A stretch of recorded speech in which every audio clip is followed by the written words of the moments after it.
ಶ್ರೀ ಗುರು ಬಸವಲಿಂಗಾಯ ನಮಃ. ಇಂದಿನ ಬಸವಣ್ಣನವರ ವಚನ ಹೀಗಿದೆ: ಪುಣ್ಯ ಪಾಪವೆಂಬವು ತಮ್ಮ ಇಷ್ಟವು ಕಂಡಿರೆ, ಅಯ್ಯ ಎಂದಡೆ ಸ್ವರ್ಗ, ಎಲವೋ ಎಂದಡೆ ನರಕ.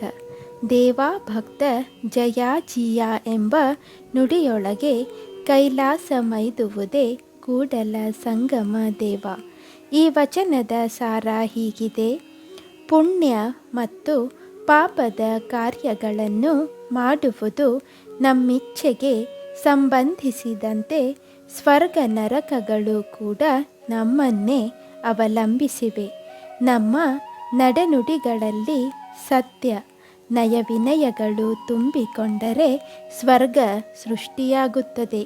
ಅಹಂಕಾರ ಅನೃತಗಳು ತುಂಬಿಕೊಂಡರೆ ನರಕ ನಿರ್ಮಾಣಗೊಳ್ಳುತ್ತದೆ. ಭಗವಂತನನ್ನು ಶರಣರನ್ನು ಸ್ತುತಿಸುವ ಮಾತುಗಳಿಂದ ಕೈಲಾಸ ಮೈದಳೆಯುತ್ತದೆ ಎಂಬ ಬಸವಣ್ಣನವರ ಭಾವ ಅವರ ಈ ವಚನದಲ್ಲಿ ವ್ಯಕ್ತವಾಗಿದೆ.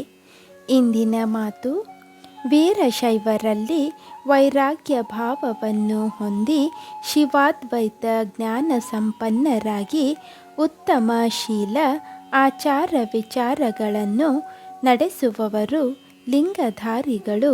ಇತರರ ಸಂಪರ್ಕದಿಂದ ದೂರವಿರುವವರು ವಿರಕ್ತರೆಂದು ಕರೆಯಲ್ಪಡುವರು. ಭಕ್ತಿ, ಜ್ಞಾನ ಮತ್ತು ವೈರಾಗ್ಯ ಇವು ಮೂರು ಶಿವಯೋಗ ಸಾಧನೆಯ ಪ್ರಮುಖ ಮಾರ್ಗಗಳಾಗಿವೆ. ತನ್ನ ಮೇಲಿರುವಷ್ಟೇ ಪ್ರೀತಿಯನ್ನು ಶಿವನ ಮೇಲಿರಿಸುವುದು ಭಕ್ತಿಯೆಂದು ಕರೆಯಲ್ಪಡುತ್ತದೆ. ಪ್ರಪಂಚವೆಲ್ಲವೂ ಶಿವಮಯವಾದುದು. ಶಿವನನ್ನು ಹೊರತುಪಡಿಸಿ ಜಗತ್ತಿನಲ್ಲಿ ಏನೂ ಇಲ್ಲ. ಸ್ವಯಂ ನಾನು ಕೂಡ ಶಿವಸ್ವರೂಪನಿದ್ದೇನೆ ಎಂಬ ದೃಢವಾದ ತಿಳುವಳಿಕೆಯೇ ಶಿವಜ್ಞಾನವೆಂದು ಕರೆಯಲ್ಪಡುತ್ತದೆ. ಪ್ರಪಂಚದ ಯಾವುದೇ ವಸ್ತು ಮತ್ತು ವ್ಯಕ್ತಿಯ ಬಗ್ಗೆ ಆಸಕ್ತಿ ಇಲ್ಲದಿರುವುದೇ ವೈರಾಗ್ಯವಾಗಿದೆ.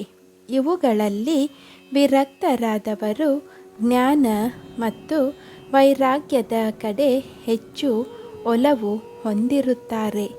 ಶರಣು ಶರಣಾರ್ಥಿಗಳು.